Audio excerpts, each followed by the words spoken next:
إن الحمد لله نحمده ونستعينه ونستغفره ونسترشده ونستهديه ونؤمن به ونتوكل عليه ونعوذ بالله من شرور أنفسنا ومن سيئات أعمالنا من يهده الله فلا مضل له ومن يضلل فلا هادي له وأشهد أن لا إله إلا الله وحده لا شريك له وأشهد أن محمدًا عبده ورسوله وصفيه وخليله وحبيبه بلغ الرسالة وأدى الأمانة ونصح الأمة وتركها على محجة بيضاء ليلها كنهارها لا يزيغ عنها إلا هالك وجاهد في الله حق جهاده حتى أتاه اليقين أوصيكم عباد الله ونفسي بتقوى الله فاتقوا الله عباد الله يرحمكم الله واعلموا أن خير الكلام كلام الله وخير الهدي هدي محمد صلى الله عليه وسلم وشر الأمور محدثاتها وكل محدثة بدعة وكل بدعة في دين الله ضلالة وكل ضلالة في النار وما قل وكفى خير مما كثر وألهى وما توعدون لآت وما أنتم بمعجزين أما بعد فأعوذ بالله السميع العليم من الشيطان الرجيم بسم الله الرحمن الرحيم يا أيها الذين آمنوا اتقوا الله حق تقاته ولا تموتن إلا وأنتم مسلمون يا أيها الناس اتقوا ربكم الذي خلقكم من نفس واحدة وخلق منها زوجها وبث منهما رجالا كثيرا ونساء واتقوا الله الذي تساءلون به والأرحام إن الله كان عليكم رقيبا يا أيها الذين آمنوا اتقوا الله وقولوا قولا سديدا يصلح لكم أعمالكم ويغفر لكم ذنوبكم ومن يطع الله ورسوله فقد فاز فوزا عظيما وقال جل سبحانه أعوذ بالله من الشيطان الرجيم وعد الله الذين آمنوا منكم وعملوا الصالحات ليستخلفنهم في الأرض كما استخلف الذين من قبلهم وليمكنن لهم دينهم الذي ارتضى لهم وليبدلنهم من بعد خوفهم أمنا يعبدونني لا يشركون بي شيئا فمن كفر بعد ذلك فأولئك هم الفاسقون وعن عبد الله بن عمر رضي الله عنهما قال كنت عشرة رهط من المهاجرين إذا أقبل علينا رسول الله صلى الله عليه وسلم بوجهه وقال خمس خصال أعوذ بالله أن تدركوهن ما ظهرت الفاحشة في قوم أعلنوا بها إلا ابتلوا بالتواعين والأوجاع التي لم تكن في أسلافهم الذين مضوا وما نقص قوم المكيال والميزان إلا ابتلوا بالسنين وشدة المونة وجور السلطان وما خفر قوم العهد إلا سلط الله عليهم عدوا من غيرهم فأخذوا بعد ما في أيديهم وما منع قوم زكاة أموالهم إلا منعوا القطر من السماء ولولا البهائم لم يمطروا وما لم يعمل أئمتهم بكتاب الله وسنة نبيه إلا جعل الله بأسهم بينهم رواہ ابن ماجہ وغیرہ۔ محترم حاضرین، بزرگان دین، ملت کے بہی خواہ، نوجوان ساتھیوں، مومنہ ماؤں اور بہنوں، سب سے پہلے ہر قسم کی تعریف و توصیف، بڑائی، بزرگی، کبریائی، عظمت و جلال، حمد و ثنا اور شکر و سپاس ہوں اس اللہ عظیم وحدہ لا شریک احد و صمد کے لیے جس نے ہمیں اسلام، قرآن کریم، توحید باری تعالی اور منہج سلف جیسی عظیم نعمتیں عطا فرمائی۔ ربنا لک الحمد حتی ترضا ولک الحمد اذا رضیت ولک الحمد بعد الرضا۔ بعد ازاں انگنت درود و سلام ہو نبیوں کے سردار، سید الاولین والآخرین، امام الانبیاء والاتقیاء والاولیاء والشہداء والصلحاء والمرسلین، محمد عربی محمد الرسول اللہ صلی اللہ علیہ وسلم کے لیے کہ بڑا بخیل ہے وہ شخص جس کے سامنے نبی کائنات کا نام آئے اور اس کی زبان پر صلی اللہ علیہ وسلم جیسے کلمات جاری نہ ہو سکیں۔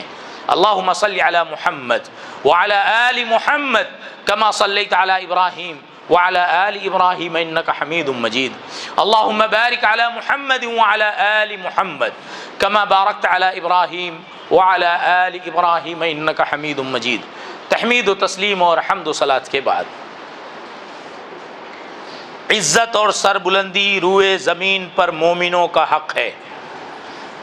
میں نہیں کہتا، اللہ نے فرمایا وَلِلَّهِ الْعِزَّةُ وَلِرَسُولِهِ وَلِلْمُؤْمِنِينَ، عزت اللہ کے لیے ہے، اس کے پیغمبر کے لیے ہے، اور اللہ پر ایمان لانے والے مخصوص اور چنندہ بندوں یعنی مومنوں کا حق ہے.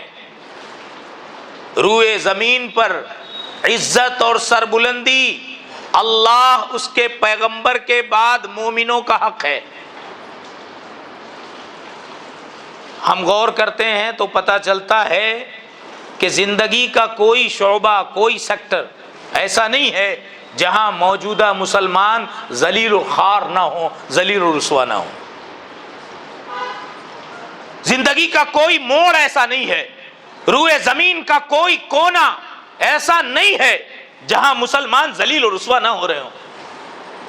اللہ تو کہتا ہے کہ عزت اور سربلندی مومنوں کا حق ہے. اور آگے فرمایا وَلَا تَهِنُوا وَلَا تَحْزَنُوا وَأَنْتُمُ الْأَعْلَوْنَ إِن كُنتُم مُؤْمِنِينَ. تم غم زدہ مت ہو جاؤ، دل برداشتہ مت رہو، دل چھوٹا مت کرو، غم زدہ نہ رہو، تم ہی سر بلند رہو گے بشرطے کہ تم مومن بن جاؤ. تیسری جگہ فرمایا وعد اللہ الذین آمنوا منکم، اللہ نے وعدہ کیا ہے کن سے؟ تم میں سے جو ایمان لے آئے ان سے، اور ایمان کے ساتھ جنہوں نے نیک اعمال کیے ان سے. کس نے؟ عرش عظیم کے رب نے، کائنات کے رب حقیقی نے، آسمان و زمین میں جس کی سلطنت و مملکت ہے، جس کی مرضی کے بغیر پرندہ پر نہیں مار سکتا، زمین پر درخت سے پتا گر سکتا، بحر و بر پر جس کی حکومت ہے، زمانے جس کے گواہ ہیں، اقوام عالم جس کی شاہد ہے، جو ہر کسی پر قادر ہے، اس نے کہا کیا؟ وعدہ کیا کس سے؟ مومنوں سے اور نیک اعمال کرنے والوں سے. کیا وعدہ؟ لَيَسْتَخْلِفَنَّهُمْ فِي الْأَرْضِ، وہ ضرور ان کو خلافت عطا کرے گا زمین میں، سر اٹھا کر چل سکیں گے. كَمَا اسْتَخْلَفَ الَّذِينَ مِن قَبْلِهِمْ، تاریخ گواہ ہے، اٹھا کر دیکھو، جیسے اس نے پہلوں کو خلافت عطا کی. كَمَا اسْتَخْلَفَ الَّذِينَ مِن قَبْلِهِمْ وَلَيُمَكِّنَنَّ لَهُمْ دِينَهُمُ الَّذِي ارْتَضَىٰ لَهُمْ، اور زمین میں ممکن بنا دے گا کیا؟ ان کے حق میں جو دین وہ پسند کرتا ہے وہ آزادی کے ساتھ اس دین پر عمل کر سکیں، انہیں کسی ملامت کرنے والے کی ملامت کا ڈر نہ ہو، آزادی کے ساتھ اس کے پسندیدہ دین پر زمین پر عمل کر سکیں. ایسے حالات سازگار کر دے گا. وَلَيُبَدِّلَنَّهُم مِّن بَعْدِ خَوْفِهِمْ أَمْنًا، اور ان کے خوف کو امن سے بدل دے گا. يَعْبُدُونَنِي لَا يُشْرِكُونَ بِي شَيْئًا، پھر وہ میری عبادت کریں گے اور میرے ساتھ کسی کو شریک نہیں کریں گے. اور اس کے بعد بھی اگر کوئی نہ مانے تو فاسقوں کا کوئی علاج نہیں ہے، ایسے ہی لوگ فاسق ہیں. اس آیت کریمہ میں اللہ نے وعدہ کیا عزت اور سربلندی کا. صرف عزت اور سربلندی کے لفظ سے نہیں، خلافت کے نام سے وعدہ کر لیا. کن سے؟ مومنوں سے. آپ دیکھیے مسلمان عزت سے ہیں یا ذلت اور ذلیل و رسوا ہیں، تو دو ہی بات ہو سکتی ہے، یا تو نعوذ باللہ اللہ اپنے وعدے میں سچا نہیں ہے، نعوذ باللہ اللہ نے اپنا وعدہ پورا نہیں کیا. قرآن کیا کہتا ہے؟ اللہ فرماتا ہے ان اللہ لا یخلف المیعاد، اللہ اپنے وعدے کی خلاف ورزی نہیں کرتا. تو نتیجہ یہ ہوا کہ اس کا دوسرا پہلو یہ ہے کہ انسانوں کی ایک بڑی تعداد حقیقت میں ایمان اور عمل صالح کو سمجھ ہی نہیں سکی ہے. اگر مومن اور متقی ہوتے تو اللہ کے وعدے کے مطابق ذلت اور رسوائی کے بدلے عزت اور سربلندی انہیں ملتی. خلاصہ یہ ہوا کہ اللہ تو اپنے وعدے پر سچا ہے اور کل بھی اسی کی حکومت تھی، آج بھی اسی کا طوطی بولتا ہے، لیکن مومن سچے نہیں رہ گئے، مومن سچے نہیں رہ گئے، مومن مخلص نہیں رہ گئے۔ اسی وجہ سے وہ ہر شعبے میں ذلیل و رسوا ہے۔ دیکھیے، ذلت و رسوائی کے اسباب پر ہماری نظر ہونی چاہیے۔ سب سے بڑی وجہ مسلمانوں کی موجودہ ذلت و رسوائی کی کیا ہے؟ مادیت پسندی، بلکہ اور ایک قدم آگے بڑھ کر آپ کہہ سکتے ہیں مادیت پرستی۔ مادیت کا اتنا غلبہ ہو چکا ہے کہ ہر انسان، بلکہ یوں کہیے اکثر مسلمانوں کی نظر صرف مال پر ہے۔ ساری رشتہ داریاں مال پر آ کر رک گئی ہیں، سارے تعلقات مال کے محتاج ہو گئے ہیں۔ کوئی رشتہ داری، کوئی تعلق، کوئی شناخت، کوئی جان پہچان اگر بچی ہے تو وہ صرف مال کی جان و پہچان ہے۔ پیسے والوں کو سلام کیا جاتا ہے، پیسے والوں سے رشتے کیے جاتے ہیں، پیسے والوں کا بول بالا ہے، پیسے کی حیثیت ہے، پیسوں ہی کا دور دورہ ہے۔ میں نہیں کہتا سکے کی پوجا بندوں کو اللہ کی عبادت سے دور کرتی ہے۔ اللہ نے ہمیں عبداللہ بنایا تھا، عبد الرحمن اور عبد الرحیم بنایا تھا، لیکن مسلمانوں کی اکثریت عبد الدینار اور عبد الدرہم بن گئی، وہ پیسوں ہی کو پہچانتے ہیں۔ میں نہیں کہتا، کسی مفتی کا فتویٰ نہیں ہے، خود رسول عربی صلی اللہ علیہ وسلم نے فرمایا تعیس عبد الدینار والدرہم والقطیفہ ان اعطی رضی وان لم یعط لم یرضی۔ برا ہو کس کا؟ دینار و درہم کے پجاری کا۔ اللہ کے پیغمبر بد دعا کر رہے ہیں، ان اعطی رضی، اس کو صرف روپے پیسے سمجھتے ہیں، وہ روپے پیسوں کی رشتہ داری رکھنا چاہتا ہے، پیسوں کا تعلق رکھنا چاہتا ہے، اس کو صرف عہدے سمجھتے ہیں، اس کو اگر کوئی ذمہ داری دے دو تو وہ خوش رہتا ہے، نہیں تو ناراض ہو جاتا ہے۔ یہ میں نہیں کہہ رہا ہوں، 1450 سال پہلے جناب رسول اللہ صلی اللہ علیہ وسلم نے کہا تھا، جب تک مال آتا رہتا ہے تو یہ راضی اور خوش رہتا ہے، مال کا سورس اگر بند ہو جائے تو یہ ناراض ہو جاتا ہے۔ ان اعطی رضی وان لم یعط لم یرضی، دین کو لپیٹ کر رکھ دیتا ہے، اس کی فطرت غضبناک ہو جاتی ہے، گویا اس کا مطمح نظر صرف مال ہے اور کچھ نہیں۔ جس کا مطمح نظر مال بن جائے تو وہ مادیت پسند نہیں، مادیت پرست ہو گیا، اب وہ سکوں کا پجاری ہے، اللہ کا عبادت گزار نہیں ہے۔ دیکھو، یہی وجہ ہے کہ رات میں آدھی رات تک اپنا شو روم اور دکانیں کھول کر رکھتا ہے مگر عشاء اور فجر نہیں پڑھتا۔ کیوں؟ اس لیے کہ اس نے ان وسائل کو اپنا معبود بنا لیا ہے، سکوں کو پہچانتا ہے، اللہ کو نہیں پہچانتا۔ تو اب وہ اللہ کا بندہ کہاں رہ گیا؟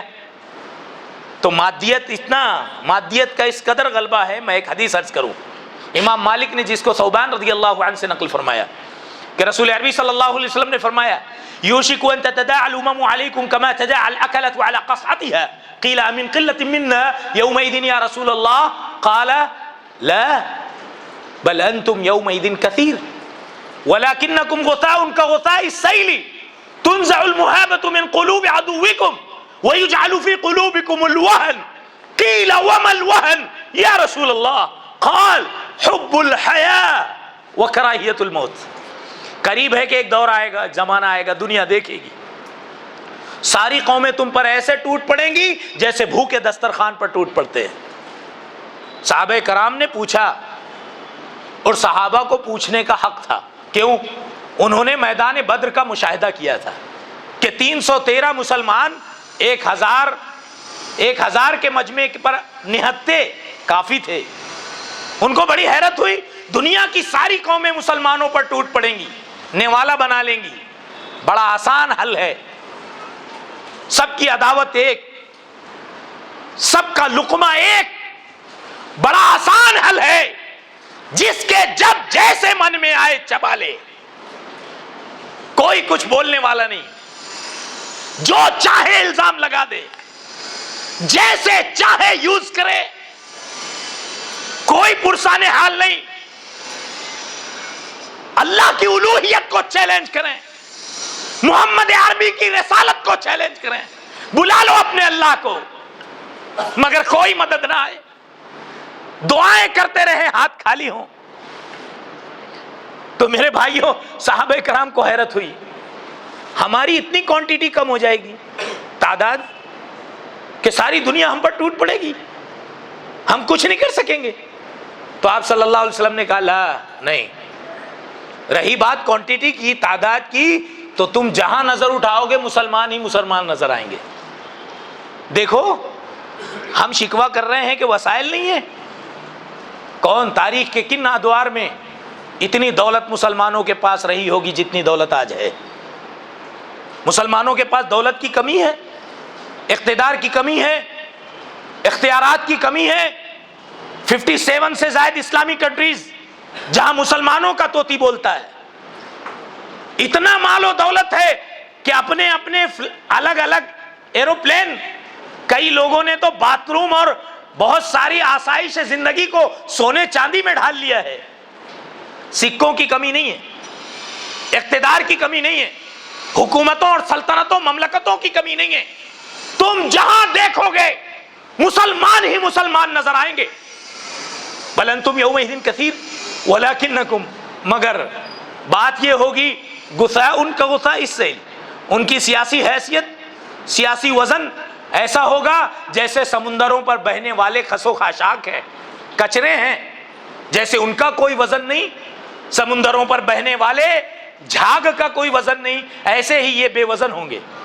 موجیں آئیں گی، جو جس طرف چاہے گا ان کو کنارے لگا دے گا۔ وجہ کیا ہوگی؟ صحابہ نے پوچھا اس کی وجہ کیا ہوگی؟ اب ان کی اتنی بڑی کوانٹیٹی ہوگی، جہاں نظر اٹھائے مسلمان ہی مسلمان۔ یاد رکھیے، دنیا کی دوسری بڑی آبادی مسلمانوں کی ہے، الحمدللہ ملک کی دوسری بڑی اکثریت مسلمانوں کی ہے۔ اب کہاں ہے؟ آپ کے پاس نفر کی کمی ہے، مگر ایمان کی کمی ہے۔ صحابہ نے پوچھا بات کیا ہوگی؟ تو آپ نے فرمایا ان کی جو ہیبت تھی وہ دوسروں کے دلوں سے نکال لی جائے گی۔ ایک زمانہ تھا کسی گاؤں میں مسلمان چلا جائے تو گاؤں کے لوگ اس سے دعا کے لیے تڑپتے تھے، ترستے تھے، مسلمان آ گیا ہے، سچا انسان آ گیا ہے۔ اس کی حیثیت، ان کی حیثیت، ان کا وزن، ان کی ہیبت ختم ہو جائے گی، لوگوں کے دلوں میں ان کی ہیبت نہیں رہے گی۔ تو ہیبت جائے گی کہاں؟ ان کے دلوں میں دوسروں کی ہیبت ڈال دی جائے گی۔ اب تمہاری باری ہے، تم ڈرو۔ ایسا کیوں ہوگا؟ ایسا اس لیے ہوگا کہ ان کے دلوں میں وہن کی بیماری لگ جائے گی۔ کون کہتا ہے کہ میں وہن کا مریض نہیں ہوں؟ ہر مسلمان اپنے ضمیر سے پوچھے کہ کیا وہ دنیا سنوارنے کے پیچھے نہیں پڑا ہے؟ کل تک اسے دکان کی، مکان کی فکر تھی، آج دکان کی فکر ہے۔ ایک دکان تھی تو دوسری دکان کی فکر ہے، ایک پلاٹ تھا تو دوسرے پلاٹ اور دوسری زمین کی فکر ہو گئی، ایک گاڑی تھی تو گاڑی بدلنے کی فکر ہو گئی۔ ساری کاوشیں، وہ ساری کوششیں ہر عام و خاص کی، ہر عالم و جاہل کی، صرف مال جمع کرنے کی حد تک ہے۔ قسم رب ذوالجلال کی، محمد عربی کا دین، صحابہ کرام کا منہج اپنی نسلوں میں منتقل نہیں کرو گے تو یہ اینٹ اور مٹی کی بلڈنگیں، اینٹ اور چونے کی عمارتیں تمہاری نسلوں کا مستقبل بچا سکتے ہیں؟ یہ محلات، یہ بنگلے، یہ زمینیں نسل نو کو عزت فراہم کر سکتے ہیں؟ ہر آدمی کی نظر مال پر ہے۔ قیس عبد الدینار والدرہم والقطیفہ ان اعطی رضی وان لم یعط لم یرضى۔ مال آتا رہتا ہے تو خوش، نہیں تو ناراض۔ تو گویا اللہ کی بندگی کو نہیں پہچانا، سکوں کی پوجا کرتے ہیں۔ ذلت کی سب سے بڑی وجہ یہ۔ دوسری بڑی وجہ معصیت پسندی، کوئی کتنا بھی چیخ لے چلا لے، کوئی کچھ بھی بول لے، کچھ بھی لکھ لے، لاکھوں کروڑوں کی تعداد میں مسلم معاشرے میں لٹریچرز ہیں، نیٹ پر اسلامی مواد اور مٹیریل جتنا ہے کوئی اور مذہب کا نہیں ہے۔ اٹھائیے نیٹ، جتنا اسلامی مواد ہے، جتنا اسلامی مٹیریل ہے نیٹ پر، اور کسی مذہب کا نہیں ہے، مگر دلوں کی اثر پذیری ختم ہو گئی۔ بندہ ہے کہ گناہ چھوڑنے کا نام نہیں لیتا۔ بہت سی باتیں میں نہیں کہوں گا، چند باتیں عرض کروں گا۔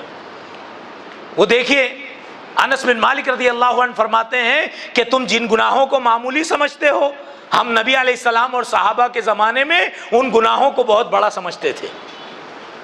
امام احمد بن حنبل رحمہ اللہ نے عبداللہ ابن مسعود رضی اللہ عنہما سے روایت نقل کی کہ رسول عربی صلی اللہ علیہ وسلم نے فرمایا، ایاکم ومحقرات الذنوب فإنہن یجتمعن علی الرجل حتی یہلکن، وضرب لہن رسول اللہ صلی اللہ علیہ وسلم مثلا كمثل قوم نزلوا أرض فلاة فحضر صنيع القوم فالرجل ينطلق بالعود وجاء الرجل بالعود حتى جمعوا سوادا وأججوا نارا وأنزجوا ما قطفوا فيها۔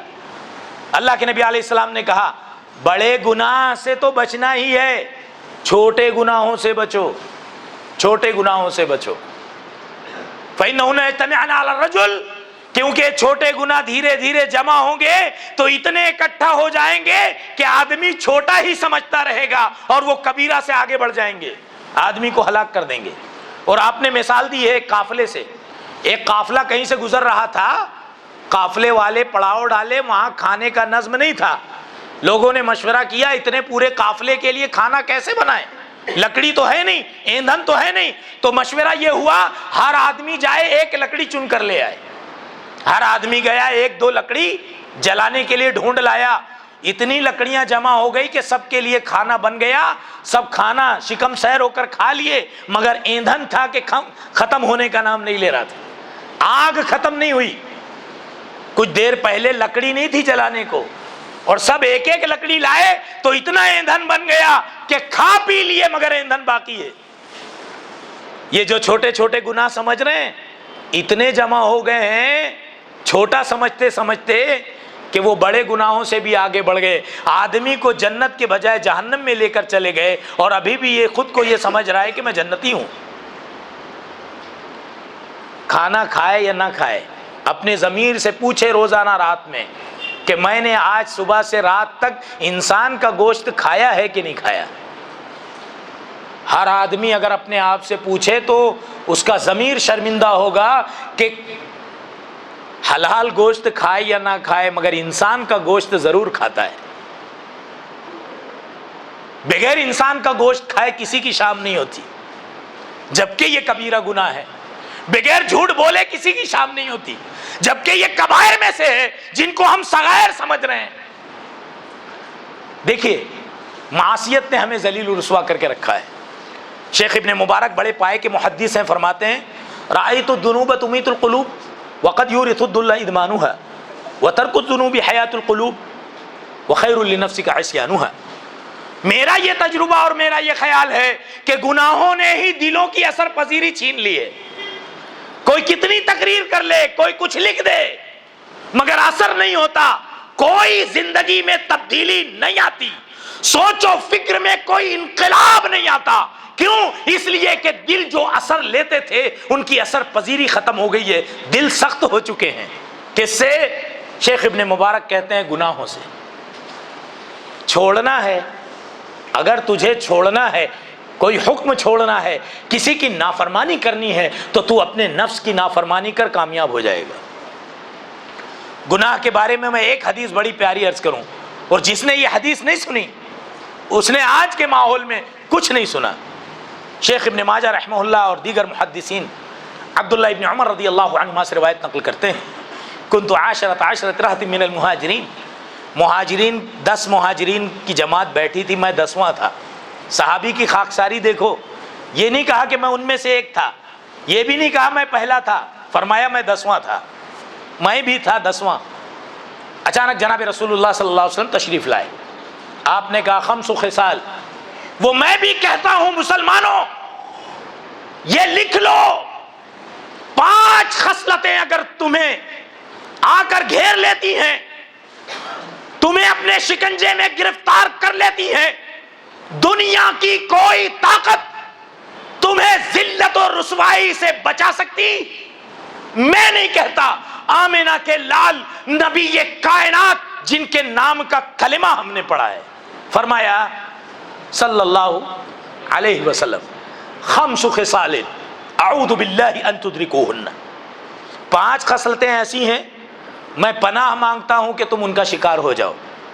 نمبر 1، ما ظہرت الفاحشۃ فی قوم اعلنوا بها الا ابتلوا بالتواعین والاوجاع التي لم تكن في اسلافهم الذين مضوا۔ جب بھی کوئی قوم میں فحش عام ہوگا تو 2 باتیں اللہ کے نبی نے کہی، جب بھی کوئی قوم میں فحش عام ہوگا عرش والے کا یہ دستور لکھ کر رکھ لو، اس قوم میں طاعون جیسی بڑی بیماریاں آئیں گی۔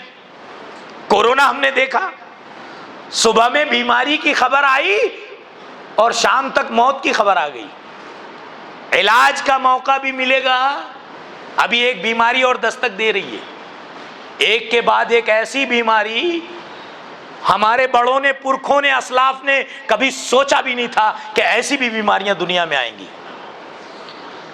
بالتواعین، طاعون جیسی بڑی بیماریاں اللہ فحش جب کھلے عام کسی قوم میں ہوگا تو اللہ بیماریاں ایسی بھیجے گا، علاج کا موقع بھی ملے گا نہیں۔ آپ کہہ رہے ہیں فحش کہاں ہے؟ آپ کے سامنے صوفے پر جو آپ کا جوان بیٹھا ہے، آپ کے سامنے بیٹھا ہے حاجی صاحب، لیکن موبائل میں جو چیٹنگ کر رہا ہے اگر آپ اس کو دیکھ لیں تو آپ کی روح کانپ جائے۔ آپ کی جوان سال لڑکی اپنے کمرے میں بستر میں کمبل اوڑھ کر جسے مائیں سمجھ رہی ہے کہ میری معصوم سی بچی سو گئی، کمبل کے اندر جو چیٹنگ کر رہی ہے، جو ویڈیو دیکھ رہی ہے، جو ویڈیو وائرل کر رہی ہے، جو باتیں لکھ رہی ہے، تم اگر سن لو، تم اگر دیکھ لو تو تمہاری روح کانپ جائے۔ آپ کے بیڈ روم تک فحش پہنچ گیا اور آپ اتنے انجان بن رہے ہیں۔ وائی فائی کس نے لگوایا حاجی صاحب؟ وائی فائی کس نے لگوایا؟ جوان لڑکوں کے موبائل میں ریچارج کس نے کروائے؟ فحش کے اڈے کس نے قائم کیے؟ فحش کی سہولیات کس نے دی؟ آپ سمجھ رہے ہیں 2-4 رکعت نمازوں سے آپ بچ جائیں گے؟ کلکم راع وکلکم مسئول عن رعیتہ، یہ آپ کے جوان بیٹے آپ کو جہنم میں لے جانے کے لیے کافی ہیں۔ ہم سمجھ رہے ہیں فحش نہیں آیا، فحش ہمارے بیڈ روم تک آ گیا، ہمارے گھروں کے ہر کونے میں آ گیا۔ اذا ظہرت المعاشی اذا ظہرت الفاحشۃ فی قوم اعلنوا بها، جب کھلے عام جب ہونے لگے ڈنکے کی چوٹ پر، تو اللہ رب العالمین طاعون جیسی بڑی بیماریاں بھیجے گا، اور الا بالتواعین والاوجاع التي لم تكن في اسلافهم الذين مضوا، اور ایسی قحط، ایسی بے روزگاری، ایسا معاشی بحران کہ پرکھوں نے کبھی سوچا بھی نہیں تھا کہ ہماری نسلیں ایک ایک بالی سے زمین کی محتاج ہو جائے گی، ان کو پیر پھیلانے کے لیے جگہ نہیں ہوگی، ان کی اکثریت سلم ایریے میں چلی جائے گی، ندی نالوں کے کنارے رہنے پر مجبور ہوں گے، پاؤں پھیلانے کی ان کے پاس زمین نہیں ہوگی، یہ بس اسٹینڈ اور ریلوے اسٹیشن پر بڑا پاؤ بیچیں گے۔ تمہارے پرکھوں نے سوچا بھی نہیں ہوگا ایسی بے روزگاری آئے گی۔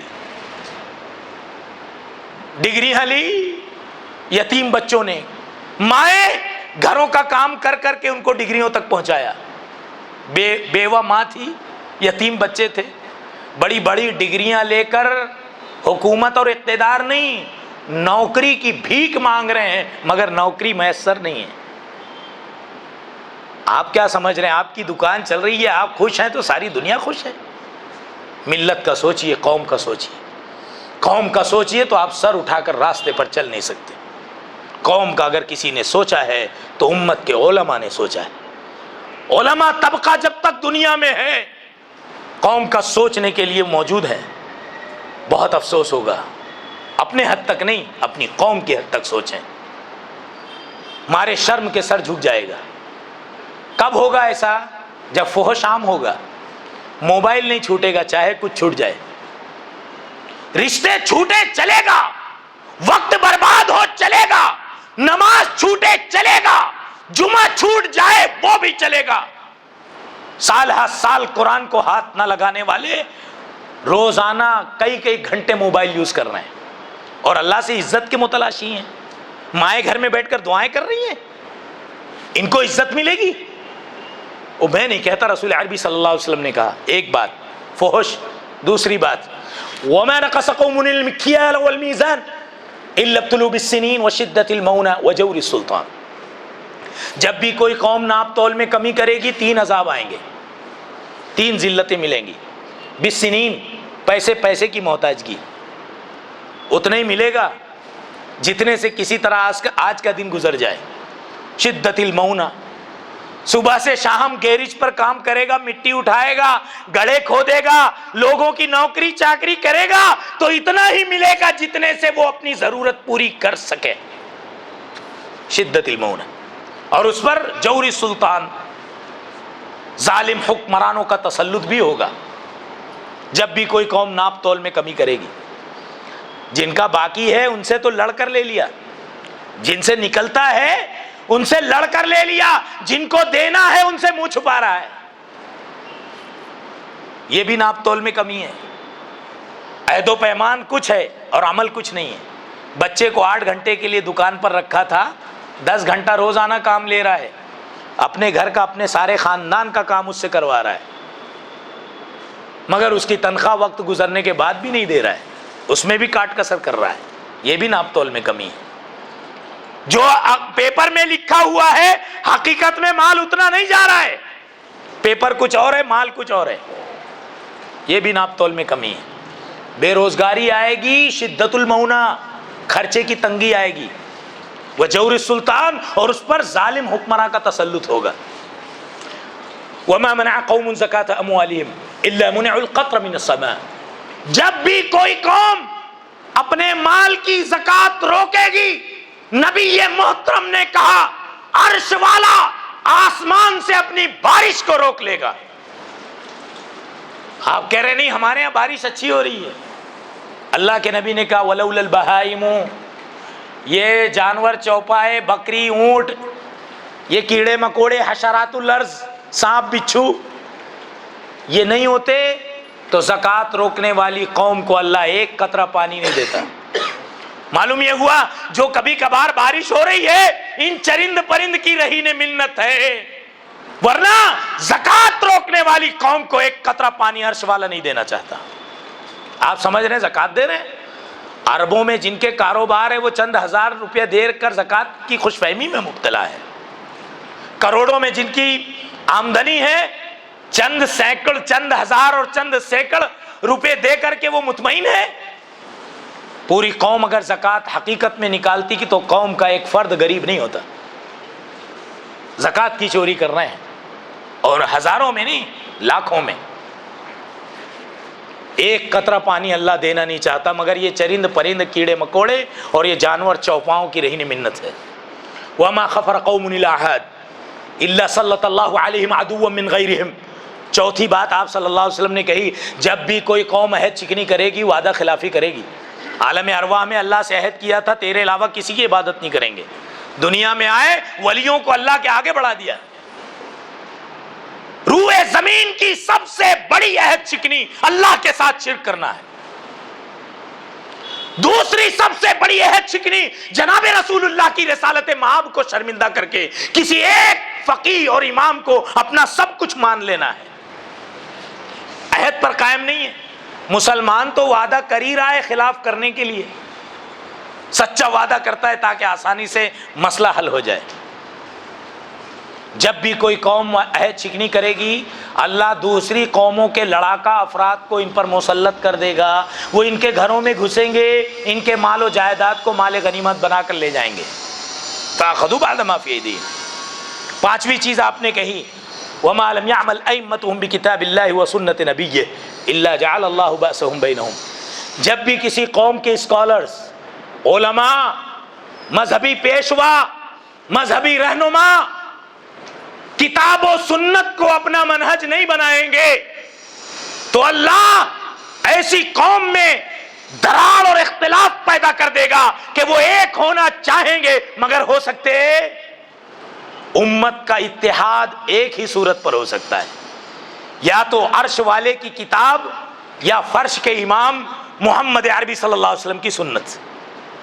تیسری کوئی چیز سے اتفاق ہو سکتا، وہ کتنی تنظیمیں بنا لو، کل جماعتی تنظیمیں، کتاب و سنت کی طرف نہیں آؤ گے تو میں نہیں کہتا، نبی نے کہا صلی اللہ علیہ وسلم، اتحاد نہیں ہو سکتا۔ کچھ بھی کر لو، اختلاف بھی اللہ کی طرف سے ایک ذلت و رسوائی ہے۔ دیکھیے 3 لوگ ہیں، وہ سب کی بات نہیں کرتا، ہر 3 افراد مسلم معاشرے کے جب یہ 3 ساتھ میں ہوتے ہیں تو متفق رہتے ہیں، جیسے ان میں سے ایک الگ ہوتا ہے یہ دونوں اس کے بارے میں بات کرنے لگتے ہیں۔ اور ایسا نہیں ہے کہ یہی دونوں اس کے خلاف ہیں، جب یہ دوبارہ جمع ہوتے ہیں اور یہ الگ ہوتا ہے تو یہ دونوں اس کے خلاف بات کرنے لگتے ہیں۔ امت کے 3 افراد بھی متحد ہیں نہیں، کوئی گھر باہمی تنازع اور اختلاف سے بچا ہے نہیں۔ کہیں باپ بیٹے کا اختلاف اس وجہ سے نہیں ہوتا کہ بیٹا نماز نہیں پڑھ رہا ہے تو میں گھر میں نہیں رہنے دوں گا۔ اختلاف کی بنیادیں بدل گئیں، دین کے لیے اختلاف کہیں بھی نہیں ہے، ہر جگہ دنیاوی اختلافات۔ تو میرے بھائیو اس حدیث کو دیکھ لیا۔ ایک اور حدیث عرض کر دوں، امام احمد بن حنبل رحمہ اللہ نے ام سلمہ رضی اللہ عنہا سے روایت نقل کی، فرماتے اللہ کے نبی علیہ السلام نے اذا ظہرت المعاصی فی امتی عمہم اللہ بعذاب من عنده، جب میری امت میں گناہ عام سی بات ہو جائے گی، لوگ گناہ کو گناہ ہی نہیں سمجھیں گے تو اللہ کا عذاب بھی عام آئے گا، سب کے ساتھ آئے گا۔ میں نے کہا، ام سلمہ فرماتی ہیں میں نے پوچھا اما فیہم اناس صالحون یا رسول اللہ، کیا نیک لوگ ان میں نہیں رہیں گے؟ آپ نے کہا کیوں نہیں، نیک لوگ چیدہ چیدہ رہیں گے، کچھ لوگ نیک رہیں گے، لیکن اصابہم مثل ما اصاب الناس ثم یصیرون الی مغفرۃ من اللہ ورضوان، اور لوگوں پر جو عذاب آئے گا ان پر بھی آئے گا، پھر ان کی نیتوں کے حساب سے ان کا حشر ہوگا۔ دیکھیں برائی عام سی بات ہو گئی، قوم عاد، قوم سمود، قوم لوط، کسی موقع سے ان کی تفاصیل میں عرض کروں گا، ان سب کا برا حشر گناہ کی وجہ سے ہوا۔ اللہ نے ایک جملہ کہا ان کا تذکرہ کر کے، وَلَوْ أَنَّ أَهْلَ الْقُرَىٰ آمَنُوا وَاتَّقَوْا لَفَتَحْنَا عَلَيْهِمْ بَرَكَاتٍ مِّنَ السَّمَاءِ وَالْأَرْضِ۔ وہ بستی والے، یہ قوم عاد، قوم سمود، قوم لوط، اصحاب مدین، اصحاب الایکہ، بستی والے کچھ نہیں کرتے، ایمان لے آتے اور تقوی اختیار کر لیتے تو آسمان و زمین سے ہم برکتوں کے دروازے کھول دیتے، ولیکن کذبوا، لیکن ان سے اتنی بات نہیں ہو سکی، ایمان انہوں نے درست نہیں کیا، تقوی ان سے نہیں ہو سکا، انہوں نے جھٹلایا تو اللہ نے ان کے جھٹلانے کی وجہ سے ان کا یہ انجام کیا۔ بستیوں کی بستیاں پلٹ دی گئیں، پتھروں کی بارش ہوئی، فَكُلًّا أَخَذْنَا بِذَنبِهِ فَمِنْهُمْ مَنْ أَرْسَلْنَا عَلَيْهِمْ حَاصِبًا، ہم نے ہر قوم کو ان کے گناہ کی وجہ سے ہلاک کیا، بعض کو تو ہم نے پتھر کی بارش برسا دیا، بعض کو فرشتوں کی چیخ نے پکڑ لیا، وَمِنْهُمْ مَنْ أَخَذَتْهُ الصَّيْحَةُ وَمِنْهُمْ مَنْ خَسَفْنَا بِهِ الْأَرْضَ، بعض کو ہم نے زمین میں دھسا دیا، وَمِنْهُمْ مَنْ أَغْرَقْنَا، بعضوں کو ہم نے پانی میں ڈبو دیا، فَكُلًّا أَخَذْنَا بِذَنبِهِ۔ ہم دیکھیں ہمارا کیا حشر ہوگا، کیا ہو سکتا ہے، ہمارے گناہوں کے منفی اثرات ہماری نسلوں پر تو مرتب نہیں ہو سکتے۔ میں 2-4 باتیں عرض کروں گا میرے بھائیوں۔ اللہ کے مقابلے میں جو جس کا تکبر اختیار کرے گا اللہ اس کو اس کے ذریعے سے رسوا کرے گا۔ پھر سے سنیے، تکبر بھی ایک وجہ ہے ہماری ذلت کی۔ اللہ کے مقابلے میں جو جس کے ذریعے تکبر کرے گا اللہ اسی چیز کو اس کی ذلت و رسوائی کا اور اس کے ہلاک و برباد کرنے کا ذریعہ بنائے گا۔ فرعون کو نیل پر تکبر تھا، اللہ نے اس کو نیل میں غرق آب کیا۔ قارون کو اپنے محل پر گھمنڈ تھا، فخسفنا به وبداره الارض، قارون کو اللہ نے اس کے محل کے ساتھ دھسا دیا۔ نمرود کو اپنی صلاحیت پر فخر تھا، دنیا کے 2/3 حصے پر حکومت ہے، میرے گٹس، میری صلاحیت. اللہ نے اس کے دماغ میں ایک مچھر بھیجا، ایک معمولی مخلوق، اور دماغ میں ایک ڈنک مارتا تھا تو پورے محل میں مچھلی کی طرح تڑپتا تھا. اللہ کے مقابلے میں جو جس پر ناز کرے گا اللہ اس کو اس کی تباہی کا ذریعہ بنائے گا. کوئی والدین اگر اپنے بیٹے پر ناز کر کے اللہ کو بھول کر بات کریں تو اللہ انہی بیٹوں کو ان کی رسوائی کا سبب بنائے گا. جو بھی مانگے اللہ سے مانگے، جو بھی شکریہ ادا کریں اللہ کا شکریہ ادا کریں. تو میرے بھائیو، تکبر بھی ایک سبب ہے. اللہ کے مقابلے میں اللہ کسی کو چاہتا نہیں کہ تکبر کرے. انسان کو تکبر کرنے کا حق ہی نہیں ہے. ایک دو بات عرض کروں. دیکھیے نا، امام مسلم نے نقل فرمایا ایک صحابی کو اللہ کے نبی نے کہا کل بھی یمینک، سیدھے ہاتھ سے کھا.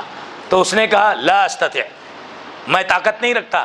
تو اللہ کے نبی نے کہا لستطعت، نہ طاقت رکھ. راوی کہتے ہیں کہ پھر مرنے تک وہ اپنا سیدھا ہاتھ منہ تک لے جا سکا. وہ نبی کی ایک بات، نبی کا ایک حکم اپنی انا کی وجہ سے ٹھکرا دیا تو ہاتھ منہ تک نہیں جا سکا. یہ تکبر کا انجام ہے.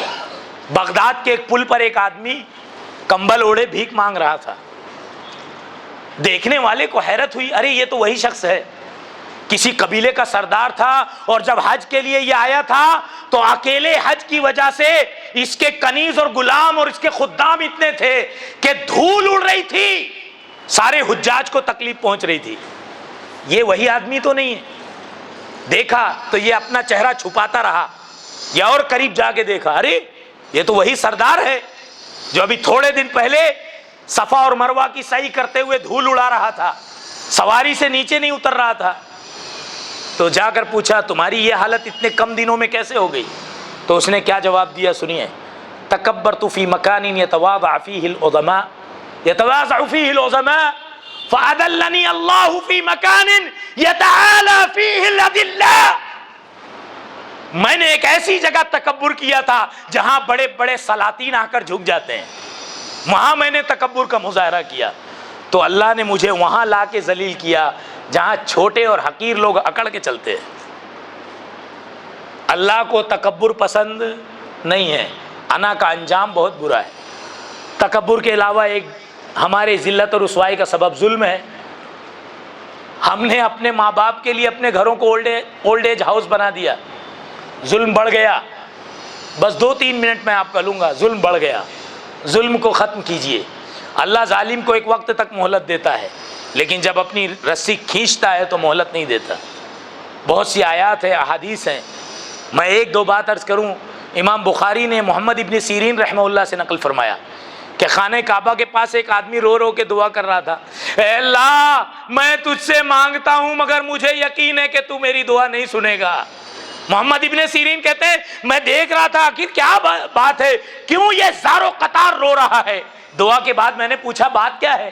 تو کہنے لگا میں نے نظر مانی تھی کہ جب جیسے ہی عثمان بن عفان سے میرا سامنا ہوگا تو میں ایک گھونسا ایک تماچا عثمان بن عفان کو ماروں گا نعوذ باللہ.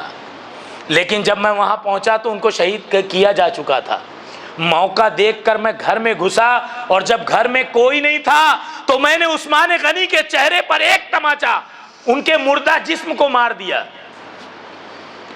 اسی دن سے میں دیکھ رہا ہوں کہ میرا یہ ہاتھ لکڑی کی طرح سوکھ گیا.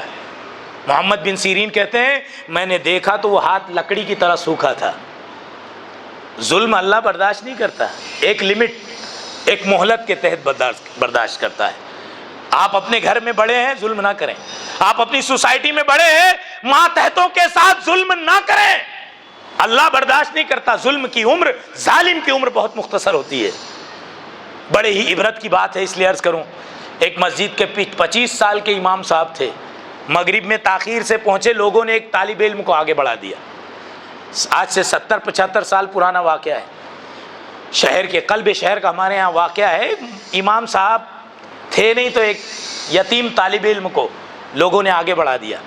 اس نے ابھی اللہ اکبر کہا تھا کہ امام صاحب مسجد میں آ گئے، کھنکھارنے لگے. طالب علم تھا، اس کو کیا سمجھا، اس نے نماز شروع کر دی. اب ایک صف کے کنارے کھڑے رہے اور دونوں رکعت میں تکلیف دی. زبردستی اس کو لقمہ دیتے تھے. مصلی سمجھ رہے تھے کہ زبردستی لقمہ دے رہے ہیں. مصلیوں کو بھی بہت سی صورتیں یاد ہوتی ہیں. دونوں رکعت میں پریشان کیا اور جیسے ہی بندے نے سلام پھیرا امام صاحب کھڑے ہو کر غضبناک ہو گئے. تیری یہ مجال کہ تو نے ایسی حرکت کی میرے ہوتے ہوئے میرے مصلی پر, میری اجازت کے بغیر تو گیا کیسے؟ بیچارہ یتیم بچہ روحانسا ہو گیا. لوگوں نے سمجھایا امام صاحب بیٹھ جائیے, ہم نے اس کو آگے کیا تھا. بچہ منہ اتار کے اپنے گھر چلا گیا. امام صاحب گھنٹوں مسجد میں غضبناک ہوتے رہے, چلے گئے. بچہ جب اپنے گھر گیا تو بیوہ ماں نے دیکھا میرا لاڈلا ایک کونے میں آنسو بہاتے بیٹھا ہے جس کا باپ موجود نہیں ہے. بیوہ ماں نے اپنے یتیم بچے سے کہا ارے تو روتا کیوں ہے, بتا کیا ہوا؟ اس یتیم حافظ قرآن نے کہا امام صاحب نے بھری مسجد میں مجھے رسوا کر دیا, میں کیا کروں؟ دنیا نے دیکھا, تاریخ نے رقم کیا, بیوہ ماں اور یتیم بچہ روتے رہے. عشاء کا وقت ہوا, معمول کے مطابق امام مسجد میں آئے. بچہ اپنے گھر میں رو رہا ہے, ماں رو رہی ہے. جب مسجد کا امام یہ سلوک کرے تو عام لوگوں سے کیا میں اپنے بچوں کے لیے امید رکھوں. عشاء کا وقت ہوا, امام مصلی پر آتے ہی جیسے ہی اللہ اکبر کے لیے ہاتھ اٹھایا تو بکریوں اور کتوں کی طرح بھونکنے لگا, چلانے لگا. اس کی زبان سے اللہ کا کلام ادا نہیں ہوا, گرا, ہاتھ پاؤں ٹیڑھے ہو گئے, لے کر بستر پہ لے جا کر لٹایا گیا. 3 دن تک بستر پر بے یار و مددگار پڑا رہا اور اسی میں اس کی موت ہو گئی. 25 سال کا امام بھی اگر کسی کو اپنے سے حقیر سمجھے گا تو اللہ اس کو بھی برداشت نہیں کرے گا. ہما شما کی تو بات ہی الگ ہے. تو میرے بھائیوں, کبر کبھی اپنے دل کے کسی خانے میں نہ آنے دیں. ہماری کیا بساط ہے. آخر میں بس ایک بات عرض کروں, جب بیت المقدس فتح ہوا تو حضرت عمر بن خطاب 17 پیون والے کپڑے میں گئے تھے. ابو عبیدہ بن جراح نے کہا کپڑا بدل لیں, تو کہا ہوا لم یقل غیر ذاک الا جعلتہ نکالا لامت محمد. وہ مسلمانوں عمر بن خطاب کے اس جملے کو اپنے ہر گھر میں سونے کے حرفوں سے لکھ کر لگا لو. عمر بن خطاب نے کہا او افسوس ابو عبیدہ, کپڑا بدلنے کی بات اگر تیرے علاوہ کسی اور نے کہی ہوتی تو میں اس کو اتنا مارتا کہ امت کے لیے عبرت بنا دیتا. انا کنا اذل قوم, ہم ذلیل و خوار قومیں تھیں, بکریوں اور اونٹوں کے چرواہے تھے. فاعزنا اللہ بالاسلام, اسلام کے ذریعے اللہ نے ہم کو عزت دی ہے. فمہما نطلب العزہ, تو جب بھی ہم عزت تلاش کریں گے بغیر ما اعزنا اللہ بہ, اسلام چھوڑ کر کسی اور چیز میں, اذلنا اللہ, تو اللہ ہم کو ذلیل کر کے رکھ دے گا. ہم مال میں عزت تلاش کر رہے ہیں, ڈگریوں میں عزت تلاش کر رہے ہیں, سوٹ بوٹ میں عزت تلاش کر رہے ہیں, عہدہ اور منصب کے میں عزت کے متلاشی ہے, لڑکیوں میں عزت تلاش کر رہے ہیں, زمینوں میں عزت تلاش کر رہے ہیں. اللہ نے ہمیں ذلیل و رسوا کر دیا. مسلمانوں کی عزت ہر دور میں, ہر زمانے میں, ہر علاقے میں اگر پنہا ہے تو ان کے مذہب میں ہے. جس نے مذہب کی عزت کی اللہ اس کو عزت دے گا, اور اس کا ایک ہی مرکز ہے اللہ کا کلام. ان اللہ یرفع بہذا الکتاب اقواما, اسی قرآن کے ذریعے اللہ نے قوموں کو عزت اور سربلندی عطا کی, اور اسی قرآن کو چھوڑ دینے کی وجہ سے اللہ نے قوموں کو ذلیل و خوار کیا. وہ معزز تھے زمانے میں مسلمان ہو کر, اور ہم خوار ہوئے تاریک قرآن ہو کر. اللہ ہمیں دین کی صحیح فہم عطا فرمائے, عزت و سربلندی عطا فرمائے, ذلت و رسوائی سے محفوظ رکھے, اسلام کی سمجھ عطا کرے, دین کی سمجھ عطا کرے. ہمارے ان نو نہالان قوم, نئی نسل اور ان کے مستقبل کی اللہ حفاظت فرمائے, ان کے جان و مال, عزت و آبرو کی اللہ حفاظت فرمائے.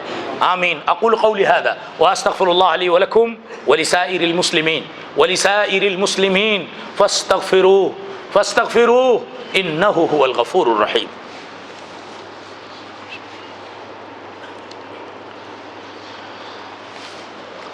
الحمد لله على احسانه والشكر له على توفيقه وامتنانه, واشهد ان لا اله الا الله وحده لا شريك له تعظيما لشانه, واشهد ان محمدا عبده ورسوله الداعي الى رضوانه, وسلم عليه وعلى اله واصحابه وازواجه وذرياته واتباعه. اما بعد فاعوذ بالله السميع العليم من الشيطان الرجيم. بسم الله الرحمن الرحيم.